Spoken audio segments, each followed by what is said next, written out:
Assalamualaikum warahmatullahi wabarakatuh. Selamat pagi semuanya. Di sini pada kesempatan kali ini saya Nail Mufidah akan menyampaikan sebuah materi, yaitu sebuah materi tentang teks persuasi. Sebelum membahas teks persuasi ini, sebelum mulai kelas, marilah kita berdoa dahulu menurut kepercayaan masing-masing agar apa yang kita pelajari hari ini bisa bermanfaat nantinya. Berdoa dimulai. Berdoa selesai. Baik, jadi seperti yang saya katakan di awal bahwa hari ini kita akan membahas tentang teks persuasi.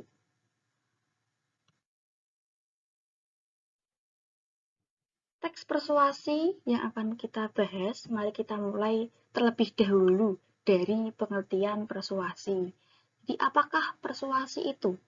Persuasi ini merupakan ajakan, dapat diartikan ajakan, meyakinkan, dan juga bujukan. Jadi, langsung saja saya beri contoh agar mudah dipahami. Jadi, misalkan saja pacar kalian nih, contohnya lagi marah, lagi ada marahan, lagi ada masalah, lalu kita mencoba untuk membujuk agar pacar kita ini tidak marah lagi. Nah, ini juga bisa dikatakan sebagai persuasi. Kita mempersuasi mereka agar mereka tidak marah lagi, agar mereka terbujuk oleh rayuan kita. Lalu contohnya lagi dalam kehidupan sehari-hari, ini ada menggosip. Apakah menggosip ini termasuk dalam persuasi? Jadi kalau menurut saya, menggosip ini bisa juga dikatakan persuasi. Karena kan kalau kita biasanya menggosip, kita kan membicarakan seseorang, kita meyakinkan seseorang dengan ucapan kita mempengaruhi mereka, kita membujuk mereka. Untuk masalah benar atau salah dengan apa yang kita ucapkan ini masalah belakangan ya. Ini fakta atau hanya kita memfitnah itu urusan belakangan karena tujuan kita adalah untuk meyakinkan mereka ya. Jadi bisa dikatakan menggosip ini juga termasuk dalam persuasi. Kita mempersuasi seseorang.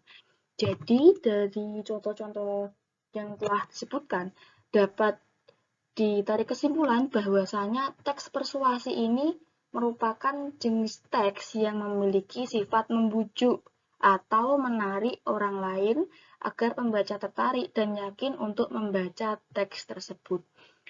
Hal itulah yang membuat teks persuasi banyak digunakan dalam iklan atau imbauan khusus.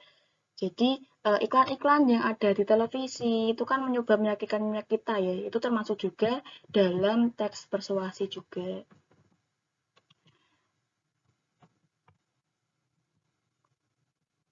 Baik, materi selanjutnya yaitu tentang tujuan teks persuasi. Jadi, apakah sih tujuan dari teks persuasi itu? Seperti yang sudah saya jelaskan ya di awal bahwa teks persuasi itu memiliki tujuan untuk membujuk atau mengajak pembacanya agar mengikuti atau melakukan ajakan, perintah, imbauan, serta bujukan yang disampaikan oleh penulis dalam teks tersebut. Jadi, dalam teks persuasi, penulis berharap agar tulisannya ini dapat mempengaruhi pembacanya. Jadi, sehingga pembaca ini dapat mempercayai apa yang dikatakan oleh penulis dalam tulisannya. Selanjutnya, yaitu tentang materi struktur teks persuasi. Struktur teks persuasi yang pertama itu ada pengenalan isu. Jadi, pengenalan isu itu berisi pengantar dari permasalahan yang akan dibahas. Jadi, di pengenalan isu ini, kita jelaskan dahulu permasalahan apa yang akan diangkat dalam teks persuasi yang akan kita tulis.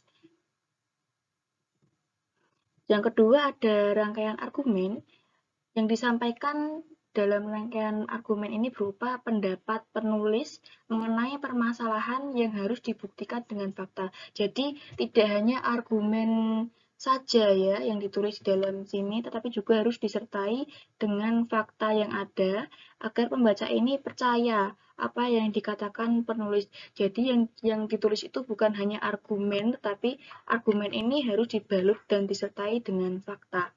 Yang ketiga, ini ada pernyataan ajakan. Pada bagian ini berisikan kalimat ajakan agar para pembaca atau pendengar mengikuti hal yang disampaikan penulis. Pada pernyataan ajakan ini kita menyampaikan inti dari maksud penulis menuliskan teks tersebut. Apa dan kenapa penulis membuat teks persuasi tersebut, ini dijelaskan pada pernyataan ajakan. Himbauan atau ajakan apa yang ingin disampaikan oleh penulis terdapat pada bagian pernyataan ajakan ini. Dan yang terakhir ini ada penegasan kembali. Disampaikan penegasan ulang tentang pendapat penulis dan faktanya serta kalimat ajakannya. Jadi kita melakukan pengulangan apa yang kita tulis tadi, ajakan apa yang ingin kita sampaikan, kita ulang lagi di penegasan kembali. Ini ada yang terakhir, yaitu contoh teks persuasi. Teks persuasi yang saya ambil yaitu tentang waspada rokok meskipun sebatang. Ya, ini contoh judulnya ya, tentang waspada rokok meskipun hanya satu batang. Nah, ini bagian pengenalan isu. Dalam pengenalan isu ini kita mengetahui apa yang akan dibahas. Jadi karena di pengenalan isu ini terdapat pengantar masalah.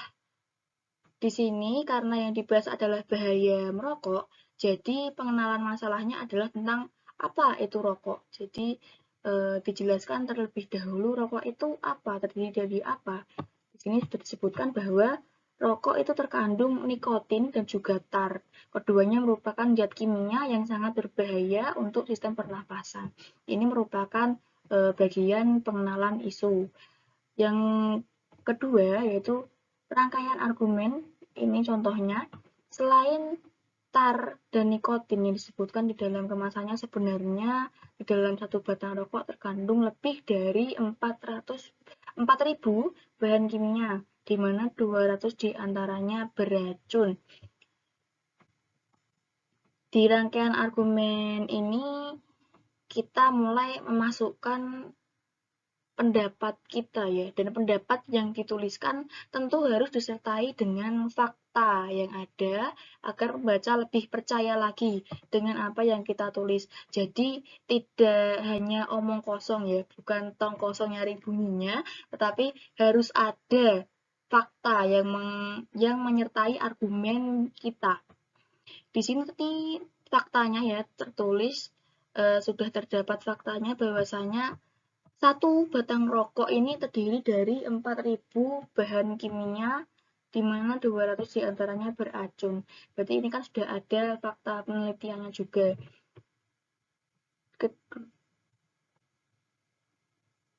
Dampak yang ditimbulkan dari rokok diantaranya adalah penyakit jantung, kanker, dan impoten. Ini juga merupakan sebuah fakta ya, karena dalam kehidupan kita saja, dalam kehidupan sehari-hari ini banyak sekali orang yang sakit itu karena efek dari rokok. Bahkan ada berita artikel yang pernah saya baca itu BPJS ini sudah tidak mampu lagi menanggung biaya dari akibat perokok aktif ini karena sangat banyak sekali orang yang jatuh sakit karena pengaruh buruk dari rokok. Contoh selanjutnya, ini contoh pernyataan ajakan ya. Dari banyaknya dampak negatif yang ditimbulkan dari rokok, maka alangkah baiknya jika kita menghindari rokok.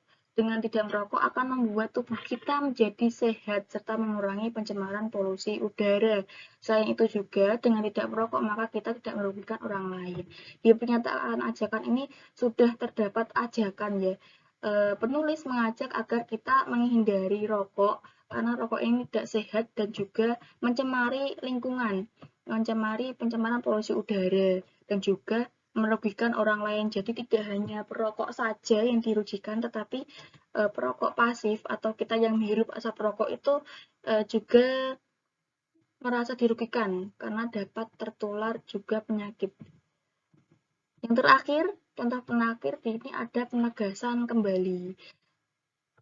Untuk itu sebaiknya hindarilah rokok karena di dalam rokok lebih besar bahayanya daripada manfaatnya. Di sini kita kembali ditegaskan, kembali diajak agar tidak merokok karena rokok itu bahaya dan manfaatnya itu sangat sedikit sekali. Baik, terima kasih untuk pertemuan kali ini. Hanya itu yang dapat saya sampaikan. Saya harap apa yang telah disampaikan tadi dapat memberikan manfaat yang baik kepada kita semua. Apabila ada salah-salah kata, saya mohon maaf yang sebesar-besarnya, karena jujur saja saya juga makhluk kasar ya, bukan makhluk halus. Baik, terima kasih. Wassalamualaikum warahmatullahi wabarakatuh.